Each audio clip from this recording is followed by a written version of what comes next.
over to our presenter today, Michael Clausen, who is CQL's Director of Personal Outcomes. Michael? Okay, thank you, Seth, and thank you all for being here today. We are excited to present to you the Personal Outcome Measures webinar series. And our first installment in that series is the what. So today we're really going to be focusing on those fundamentals. What is a POM and what are the personal outcome measures all about? So first, we are going to start with a survey. So we are going to have you tell us a little bit about your experience with the personal outcome measures. So we'll go ahead and launch that now, and we'll give you about 30 seconds to respond to the survey.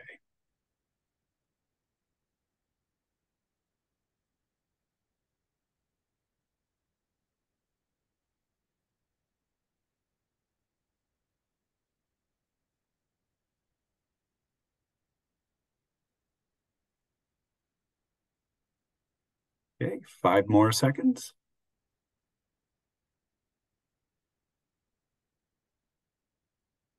Okay, we'll go ahead and end the poll and share the results. So we have quite a bit of variety here in terms of your experience with the POM. Some of you have used the POM successfully, and just by looking at the registration of the webinar today, I do know that we have some POM experts with us as well, so that's pretty great. We have some people that have been part of the conversations. Some of you have heard of it but never used it. And some of you are totally new to this. So that's great. Lots of different perspectives as part of the group today. Okay, so for those of you who are not familiar with CQL, the Council on Quality and Leadership, our vision is a world of dignity and opportunity and community for all people. And you can see that that word all really is the emphasis here. So we believe that no matter who you are, whether or not you have a disability or receive services, we believe that you deserve dignity, opportunity, and community. And our mission, we are dedicated to the definition, measurement, and improvement of personal quality of life. So we're going to be talking a lot about that today, that definition. How do we measure quality? How do we improve quality of life? And importantly, who gets to define quality of life? Who gets to decide what that really looks like? So I want to introduce you all to the 3 E's: education, experience, and exposure. Now, if you've been using the POM or you are familiar with CQL, I'm sure that you have heard of this before. The personal outcome measures, or POM, is not a satisfaction survey.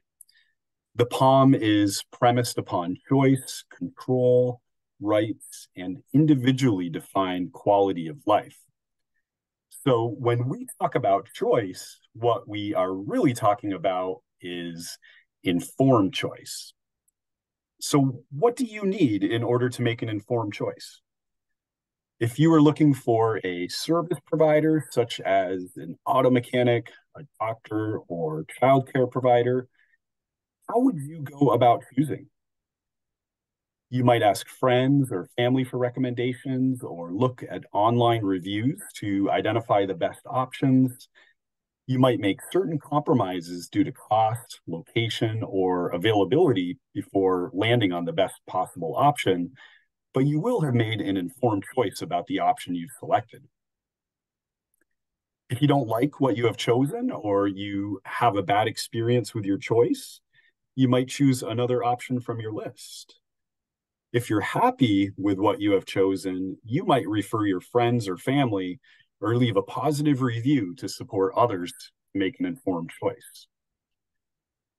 Choice and control are a foundational element of the POM. So let's think about the people we serve.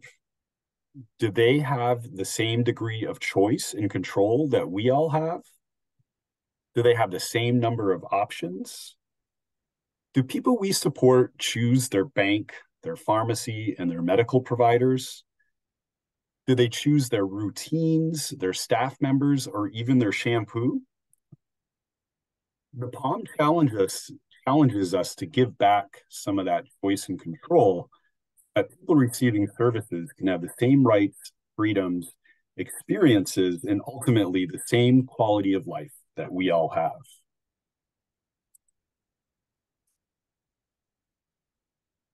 Personal outcome measures is a tool that allows us to better understand the priorities and perspective of people supported. Each one of the 21 outcomes is defined by the person. There are no set frequencies, intervals, or benchmarks associated with any of the personal outcome measures. For example, just like you and I, people receiving supports should define how much time they would like to spend with their natural supports, what makes them feel safe, and what their goals are for the future. The POM allows us to enhance person-centered planning. The POM allows us to discover what is most important to each person. Even for people that we've known for a very long time, we are always able to discover things new and meaningful to support the person to enjoy a higher quality of life. The POM allows us to measure quality in organizations and service systems. We can use the POM to collect aggregate data and identify our strengths and opportunities for continued growth. As organizations, we have lots of data available to help us measure quality. The POM allows us to measure quality through the unique perspective of the people that actually use our services. It shouldn't be the funders, the staff members, or professionals that decide what quality looks like. The definition of quality should be determined by people that receive our services. The POM also allows us to support a process of cultural transformation. The values of the POM support us to build organizational cultures that are person-centered, individualized, and premised upon upholding choice, control, and the rights of people that we serve. So a shout out to Danny Queen from Mosaic. Danny was one of the early adopters of the POM and has been able to use the tool to improve the quality of life of countless people. So nice quote here from Danny. The personal outcome measures is the perfect way to learn about people and support those things that matter most. So thanks to Danny for that. In 2017, CQL revalidated the POM using a principal component factor analysis. We changed how we organized the factors. We went from 3 factors to 5 factors, and the current factors are my human security, my community, my relationships, my choices, and my goals. Choice and personal control in one's own life remains at the heart of quality of life. Concepts drive the content of all CQL's work. The focus is one of making connections with people and places and building trusting relationships to promote personal and community quality of life. So at CQL, we take a lot of pride in sharing best practices, content, and publications. Best of all, we offer a lot of these resources totally free of charge.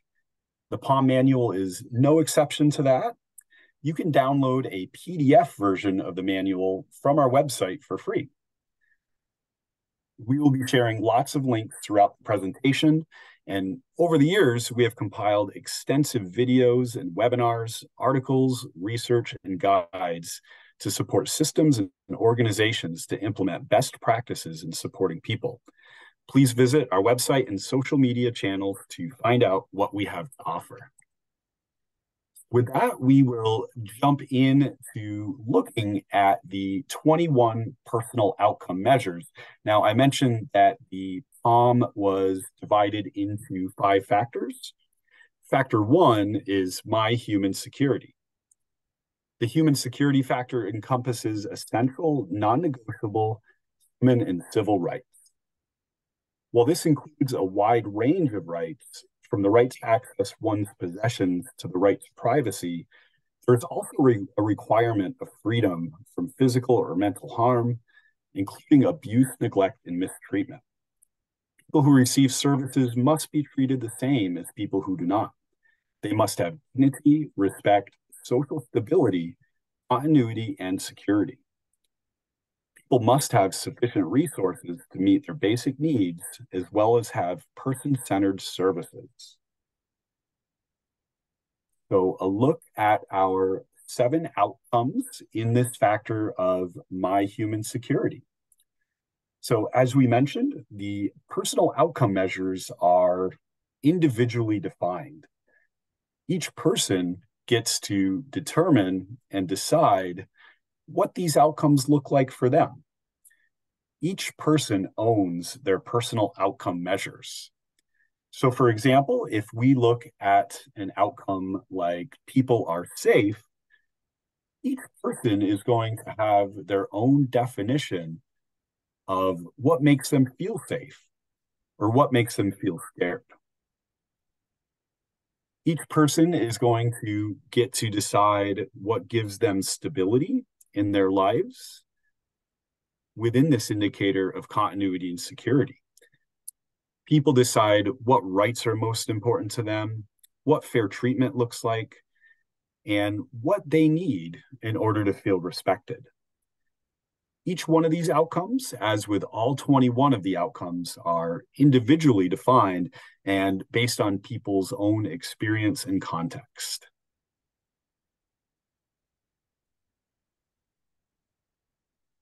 But it will introduce you to the concept of type and frequency, which is a fundamental component of these 6 personal outcomes. As with all of the outcomes, these 6 outcomes are defined by the person. People get to decide how much or how little they want. So we don't have any predefined types or frequencies. Some people might want a little, and some people might want a lot. Some people's outcomes may never be present because they always want more, and that's okay. They get to decide what that outcome looks like for them. The types of interaction, participation, or engagement will always vary from person to person. The next factor in the personal outcome measures is my community. People with disabilities have a right to be in the community to access and interact with the world around them. So both the ADA and Olmstead in the United States require people to receive services in the most integrated settings possible. People who receive human services and supports must have the same opportunities to access the community as other citizens. CQL recognized the difference between community access, the present, and community integration, with the latter being the ultimate goal. Characteristics of community may vary depending on location. So if you live in a rural area or an urban area, it may vary depending upon culture, regional values and traditions. But people with disabilities should be supported within their community based upon their own personal preferences. Within this factor of my community, we have 4 outcomes. People use their environments, people live in integrated environments, people interact with other members of the community, and people participate in the life of the community. So we are looking at people's definitions once again. In people use their environments, we are looking at how people interact with their environments at home, at work, and in the community. Do people have access to transportation? Are people able to use their appliances? Are people's homes adapted so that they could use them to the fullest extent possible?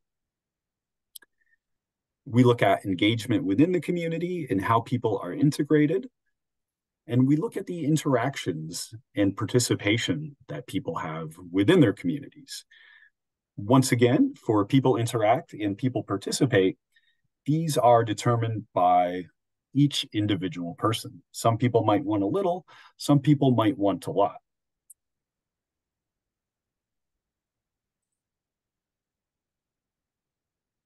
Our next factor in the personal outcome measures is my relationships. My relationships looks at people, whether they be biological or chosen family, friends, or romantic partners. We look at the sense of belonging. Relationships are personally defined, ranging from one who chooses to share information to keep a deep level of intimacy and familiarity. And we look at all of the relationships that people choose. CQL believes relationships create links to the greater world that establish a blanket of security and help people to have meaningful social roles. Social capital and the impact of social ties and relationships promote personal outcomes.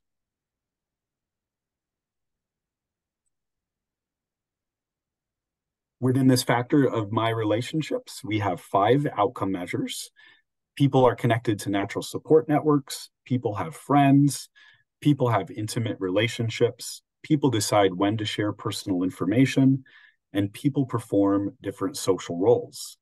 So we mentioned natural supports earlier. We are looking at family, lifelong friends, and how organizations support those relationships. People have friends looks at people's choices regarding their friendships and their acquaintances. Again, some people are going to want a lot of friends. Some people might just want a few very close friends, but each person gets to decide what the type and frequency looks like for them. We look at the outcome of people have intimate relationships.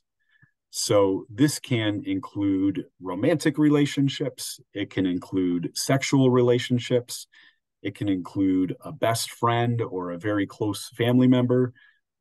Fundamentally, people have intimate relationships is all about trust. Who do you talk to if you've had a bad day? Who's there for you when you're going through a tough time? People decide when to share personal information goes above and beyond what HIPAA and privacy laws hope to accomplish. This really does focus on each person's choice and control regarding their personal information. So even when there is a guardian or other legal representative involved, the fundamental premise here is that people should have control over deciding how and when to share their personal information. And of course, like we mentioned earlier, what do we need to make an informed choice, right? In order to decide when to share your personal information, you should have the 3 E's: education, experience, and exposure.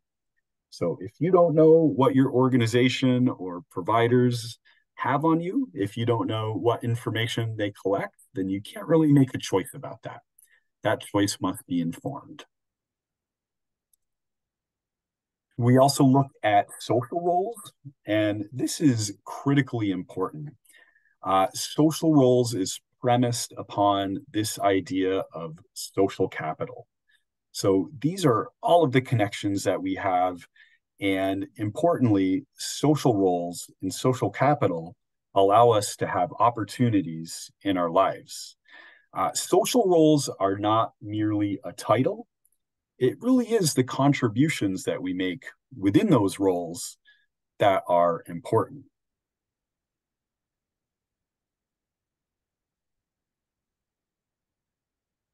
So our next factor is my choices. So this is all about the choices that we have over our services, our home, and our work. And once again, we're going to emphasize this idea of making informed choices. So a key component to these outcomes is that people are supported to explore and make decisions using the same array of options available to all citizens. So remember, choice is about self-determination, participation, and autonomy. Organizations must accommodate people's preferences so they can get what they want and need. We have three outcomes within this factor: where to live, where to work, and choose services. And once again, as we mentioned earlier, the personal outcome measures are not a satisfaction survey. Okay. So if you've noticed this little bit of nuance here, we're not asking people, are you happy with where you live? Or are you happy with where you work? Are you happy with your services? This question about are you happy with that is often based upon a false premise. Okay. So that question assumes that people have had the education, experience, and exposure necessary to tell us whether or not they're happy. And what we've learned is that often people have not experienced other options. So instead, what we focus on is what options do you have and who's in control of that choice, whether it's where to live, where to work, or what services you receive.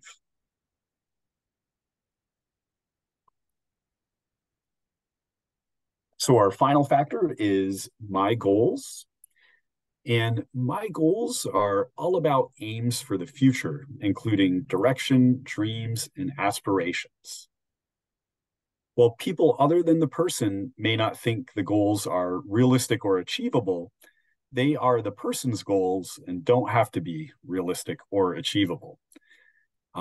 Goals should be person-centered, and organizations must support people to strive for their dreams and aspirations while celebrating their personal milestones. So once again, as with all 21 of the personal outcome measures, this is defined by the person. So these are people's goals. These are not the goals that we want for people. These are the goals that people decide for themselves. Okay, so these two outcomes, people choose personal goals and people realize personal goals. It really can be anything. Okay, so choosing personal goals, it could be taking a vacation or having a relationship or getting a job. It really is defined by the person. And realizing goals, this can be any accomplishment that the person deems meaningful that has occurred within the last couple of years. And within that, we also look to see how is that accomplishment being celebrated. Okay, so that is the 21 personal outcome measures at a glance. Okay, so next we will look at the personal outcome measures and how we will put the tool into action. Now, you'll have to stay tuned for the next couple of installments for the PALM webinar series. And in the third installment, we'll really get more deep into the how we apply this tool. The personal outcome measures are a powerful tool for evaluating personal quality of life and the degree to which organizations' individualized supports facilitate outcomes. People define outcomes for themselves. So once again, they are non-prescriptive. They have no norms or pre-established frequencies. We all define friendship, health, or respect uniquely. So no matter what outcome we're talking about, each person gets to decide what that outcome looks like for them. The meaning and definitions of personal outcome indicators will vary from person to person. Organizations can only design and provide person-centered supports after it figures out how a person defines his or her outcome. So that is critical within the personal outcome measures, that responsiveness, right? We cannot support a person's outcome until we've learned how they define that, right? We can't support the person's definition of natural supports until we know how much they would like to see their family. We can't support their personal goals until we know what those goals are.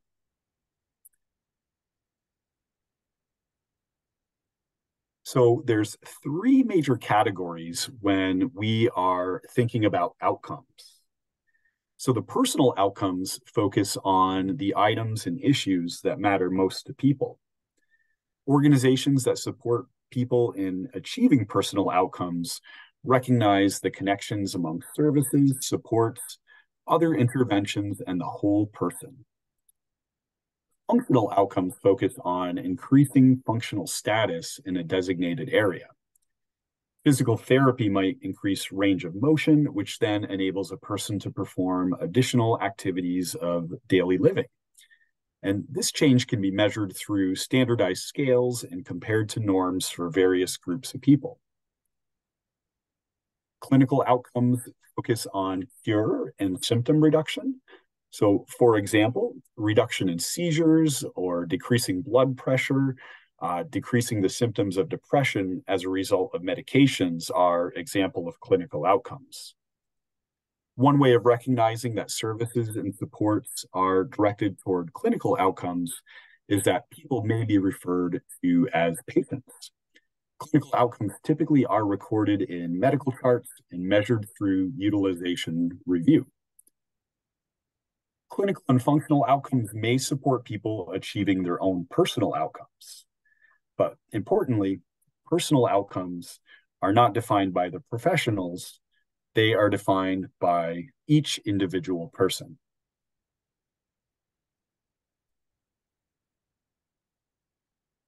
So we have another great quote here, this one from a person receiving services at One Vision. I like my personal outcome measures interview. I show my goals to staff and my guardian. I'm planning my own life. So thanks to Lori Kay for that great quote.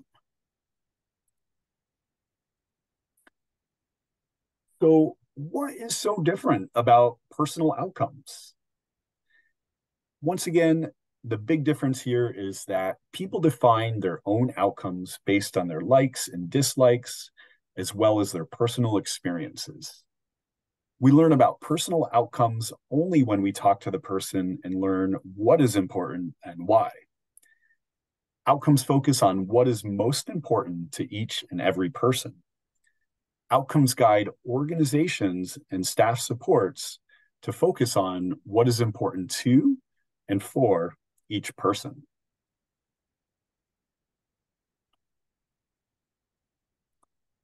There are two important axioms that apply to the personal outcome evaluation. First, measuring people's definition of the outcomes, and after, determining which individualized supports are present. Second, if we solely measure organizational supports, we may be measuring a process that is no longer relevant because the person's definition of the outcome may have changed. The way we ensure implementation of outcomes is through these three fluid applications of learning, facilitating, and measuring. With learning, we want to share what you've learned as the key to the planning process. The learning process is ongoing, with the goal being to learn from people's perspective, priorities, and their preferences. We facilitate when we act upon what you've learned, focusing on each person's capabilities and strength. And finally, we measure when we analyze what we've learned. Have the actions of the supports or the organization brought about desired outcomes for people? Okay, and we often get asked, how do we use this tool with people who communicate differently? So it's important to know that it is possible to use the personal outcome measures with all people. So once again, we're going to emphasize that word all. Okay. And so there are lots of different types of communication. Some people might communicate with words in your language. Some people might communicate with words in a different language. Some people might communicate with sign. Some people might use a device or pictures or use expressions. Most people use more than one way to communicate. And you can't see me, but I'm here waving with my hands and emphasizing certain points. And the important thing to remember is that everyone communicates. Okay, so as interviewers, what we need to do is find out, how do people communicate? What's going to work best for them? So it is possible to use the personal outcome measures with all people. It's important that we identify how people communicate and make sure that the support needed to communicate is readily available during the personal outcome measures conversation. So this may mean having a device or interpreter available. Everyone communicates, though some people might communicate differently than you and I. So we'll talk about this more in installment 3 of this series. We also have some webinars that devote time to this topic as well.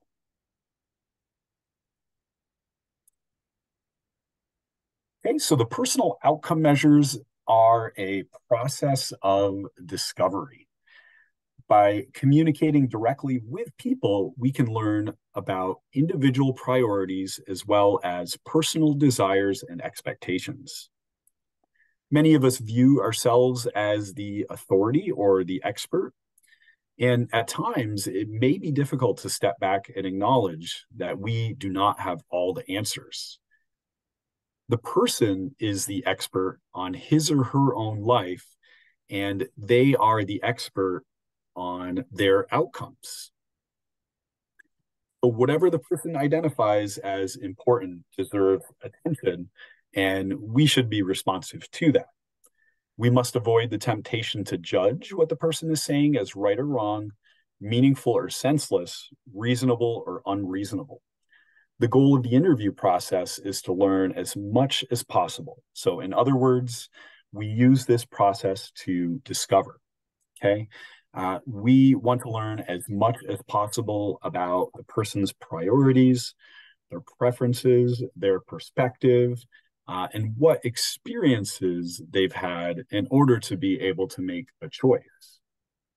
As part of that discovery, we can also make observations within people's environments. So if we are doing a personal outcome measures conversation in someone's home, we might see objects or pictures, we might see trophies, we might see art, okay? And those might give us clues as to how people define their outcomes.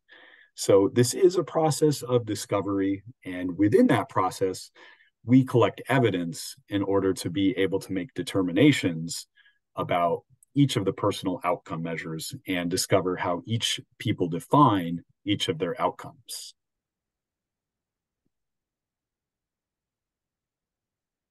Okay, so once again, we will continue to dive deep into how to use the POM during upcoming installments of this series. But just a glimpse of how this tool is implemented. Some of the techniques that we use are to, importantly, ask open-ended questions as much as possible.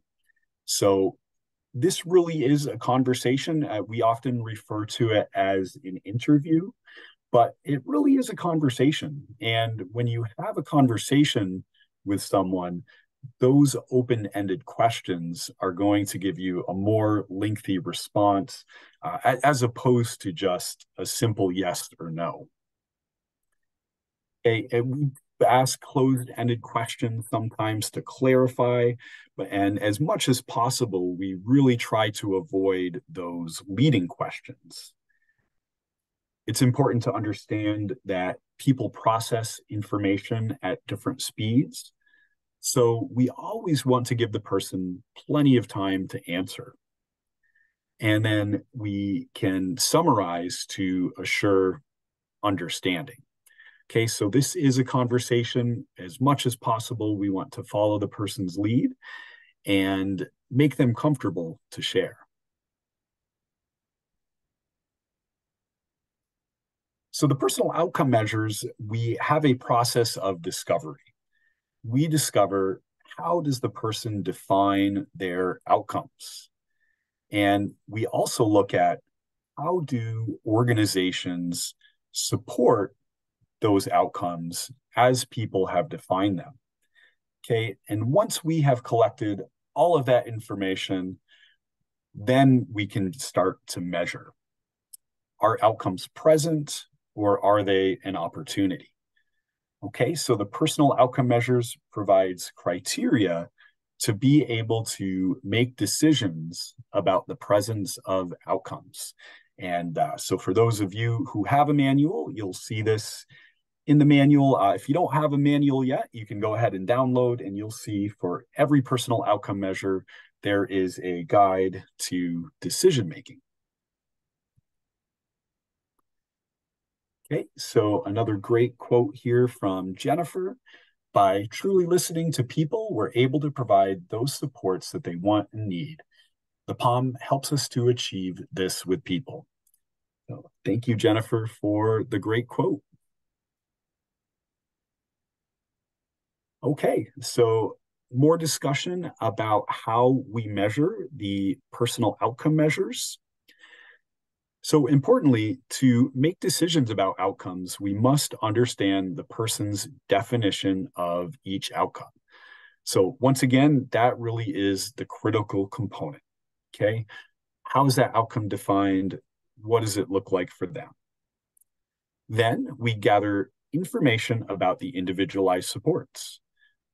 Both of those things are important.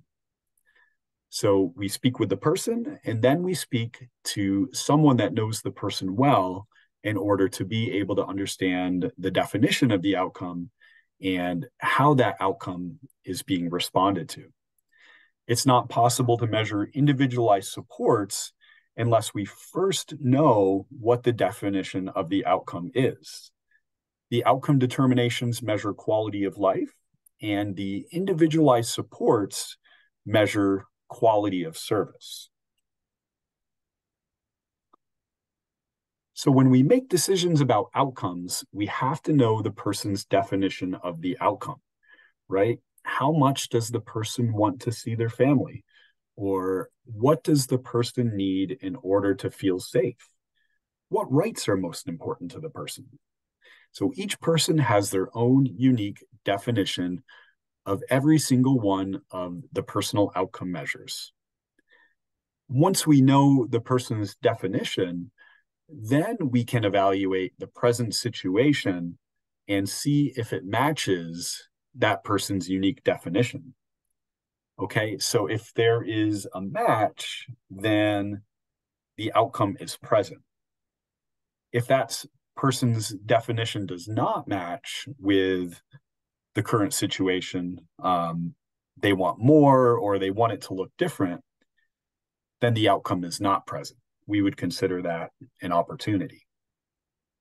Okay, so that is a fundamental premise in making decisions about outcomes. Again, we always tell people to use your book because there are specific criteria attached to each one of the outcomes. In making decisions about supports, we need to know how the person receiving services defines each outcome to know whether there are supports in place. So if a person wants to see their family 5 times a week, we can't make that happen until we know that that's their definition, right? So we need to know that definition before we can put the supports in place. Sometimes an organizational support involves trying to determine how the person defines that outcome. So we may be trying to find out what the person wants in a given area. For determinations, the robust nature of the individualized support is considered. But before we make determinations, we must collect all of the evidence. We'll talk with the person, and then we'll talk with someone that knows them well in order to see how the supports are responding to their personally defined definition of the outcome. Okay, so importantly, and we use this word robust quite a bit. And that robust really is the benchmark. Okay, so supports shouldn't be almost there or a little bit there or partially there. They really need to be fully and robustly present. Individualized supports are not a policy, a procedure, a program, or a pamphlet. Individualized supports are individualized. So these are the actions taken to enable a person to achieve his or her outcome. Okay, so we really need to see that individualized application. So the policy, the procedure, the program, the training, the pamphlet, the resources, all of these things might be part of the system that can enable outcomes, but those things don't make the support automatically present. Okay. We really need to see the actions that are associated with those things and how they are responsive to the person's definition of their outcome. Right. And once again, it is only possible to measure individualized supports by first identifying the outcome. That piece really is critical. These decisions, when we measure, when we look at the presence of outcomes and supports, they really do go hand in hand. Okay, so those are the basic concepts of making decisions about supports. Once again, the actual decision-making criteria for each one of the outcome is in the personal outcome measures manual attached to each specific outcome. Okay, so this idea of appreciative inquiry is embedded within the personal outcome measures and everything else that we do at CQL. And we could spend a lot of time on this. We don't have time for it today, but we did want to introduce it. Appreciative inquiry is a philosophy, it's a specific methodology, and it's a worldview. Appreciative inquiry is an analytical process, but instead of applying analysis to problems, we really try to look at the success. So rather than having a deficit focus, we look at the strength. And if we see strength in a certain area, how can we attempt to replicate this strength in other areas?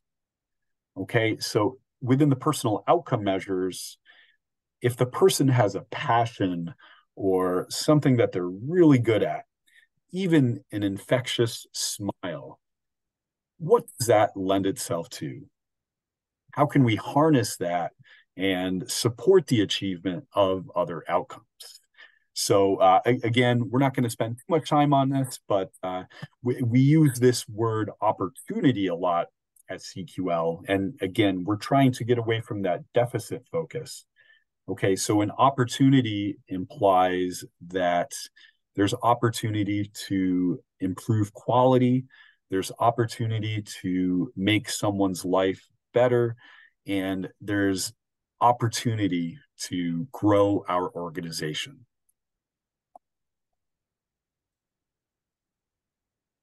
Okay, so once again, another reminder about the 3 E's. This really is critical in all of the personal outcome measures.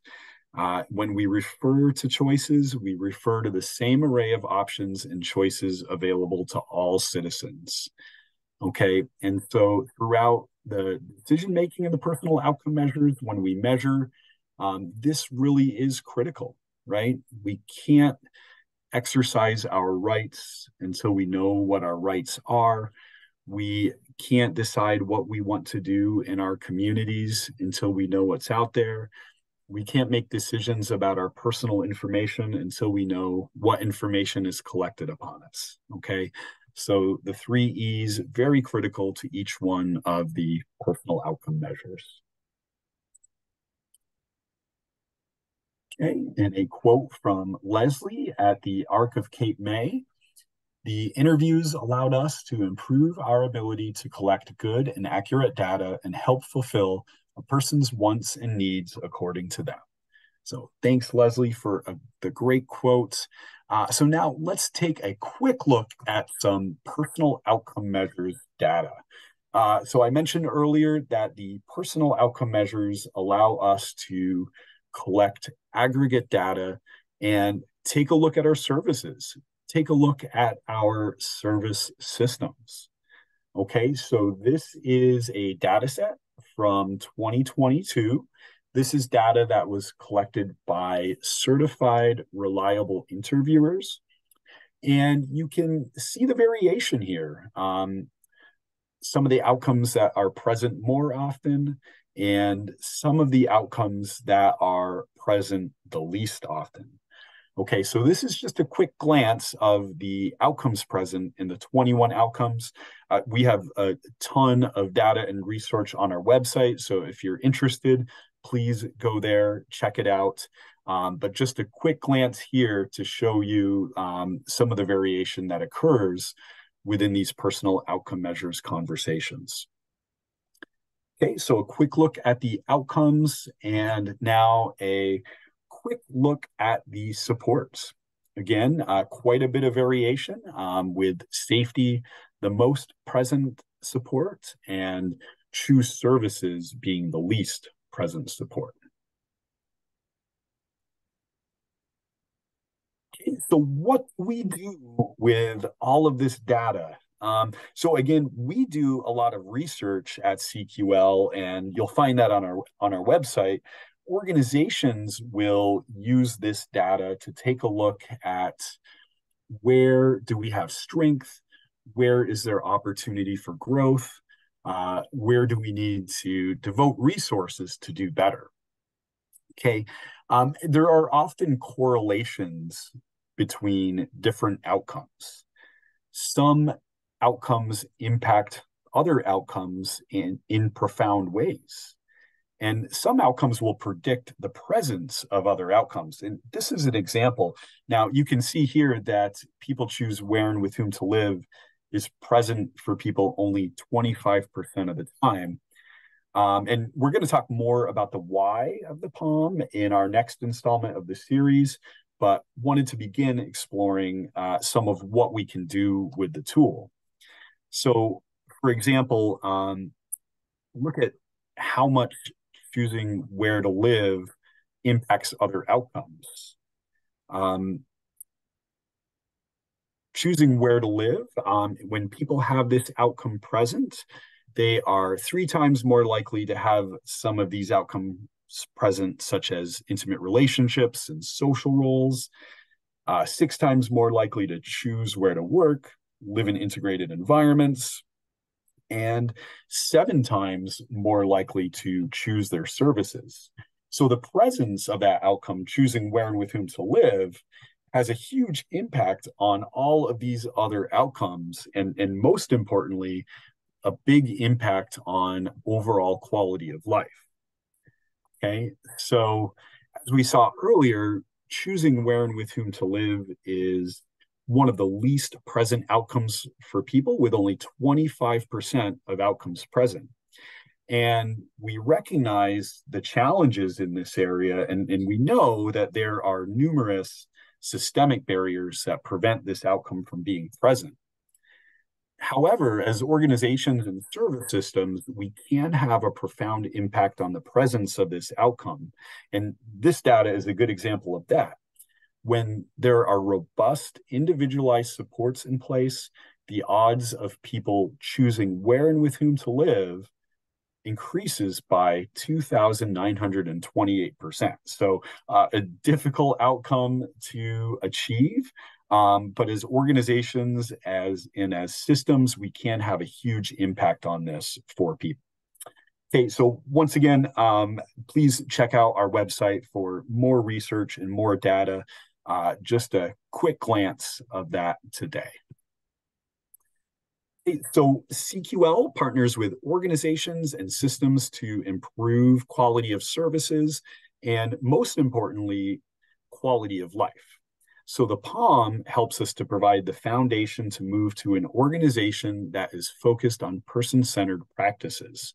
But we also offer consultation, training, and accreditation to support organizations to implement best practices, enhance quality, and nurture organizational transformation. Once again, sharing best practices and resources for free is a source of pride for us at CQL. We have a ton of great stuff on our website. We have an extensive collection of articles, guides, manuals, and webinars on our website and our social media channels. So please check those out. We have some upcoming opportunities for more in-depth training on the POM as well. Please check out one of our upcoming intensive virtual POM workshops. So these workshops combine instruction, collaboration, and real-world application to support you and your organization to use the POM effectively. It's a lot of hands-on learning within those workshops. So registration is available for purchase by the fee on a first-come, first-served basis. We will post a link in the chat for you for those. And if you would like to become a POM expert and enable your organization to collect POM data that is valid and reliable, or receive the support and certification necessary to train others at your organization to use the POM, please check out our POM certification options. Once again, we will post a link in the chat. And we also offer a variety of trainings and professional development on best practices in our field. So we have a variety of exciting topics planned for 2024. You can see those up on our screen. Once again, we'll put the link in the chat for those. And just a few examples of some of the free webinars that we've offered in the past. Again, best practices in our field. So webinars on human rights committees, day services transformation, webinars on the settings rule and appreciative inquiry, if you'd like to learn more about that, and a whole bunch more. Okay, and once again, this was the first installment of a three-part series. So today we focused on the what, and in January we will focus on the why, and in February we will focus on the how. So we're going to post this link in the chat, and you all can be the first to register for the next two installments of the series. Okay, more examples of free tools that we have on our website. So again, research, news releases, capstone newsletters, resource guides. We do have a extensive collection of information available for free. So I encourage you all to please consider signing up so you could be one of the first to receive all of the resources that we have available. If you sign up, I promise you, we will not spam you. It's all good stuff. So we'll post that link in the chat box as well. And finally, check out our social media channels. We are on Facebook, Twitter, LinkedIn, and YouTube. Okay, and with that, we will take a look and see if we have some questions to answer. We got about 5 minutes left.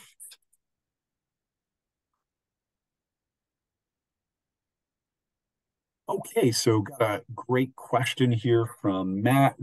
What if a person wants to do something or wants to share something personal or even live somewhere, but their guardian stops it? Yes, Matt, we get this a lot, and we do understand that that dynamic can be complex at times, and guardians don't always want the same thing as the person. At the end of the day, the person gets to decide what each outcome looks like for them. So we see this quite often, whether it's about relationships or rights. Really within the context of the personal outcome measures, it doesn't really matter what the barrier is. If the barrier is a guardian, if the barrier is money or the lack of transportation, that person gets to define the outcome. So the person defines the outcome, and if there are challenges preventing the person from achieving that outcome in the way that they define it, then the outcome is not going to be present. So, from the perspective of support, we can look at what we can do to help to overcome some of those challenges. And in the case of guardians, that often means advocacy and education. But just looking at it from the standpoint of outcomes present and not present, it doesn't matter what the challenge is. It's not present if it's not there per the person's definition. Okay, so Hunter asks, what if a person is unable to choose personal goals or if their goals are not practical? So, people get to decide, once again, what does the outcome look like for them? We always try to avoid deciding whether or not something is reasonable or practical. Sometimes people have these goals that are quite ambitious, right? It's not really the goal that's important. It's the journey, right? It's not for us to tell the person you shouldn't have that goal. We can still have that as a goal, and it's okay if the person never accomplishes it, right? If the person wants to get married or get their license or have their own apartment, even if they never get to those goals, we're still going to learn things in the process. Okay, now if we don't know what their goals are, or they are for some reason unable to tell us what their goals are, then we can have a goal for discovery, right? So we mentioned the 3 E's. Sometimes that education, experience, and exposure is a good goal in and of itself, right? Let's go try some new restaurants. Let's go try some new experiences in our community so that we can decide what it is that we like. Okay, so let's see. Just scrolling through. Okay, so another question here. Is a group home considered an integrated setting? So most typically, no. A group home would not be considered an integrated setting within the context of the POM. Now, it doesn't automatically mean that outcome, people live in integrated environments, is not present.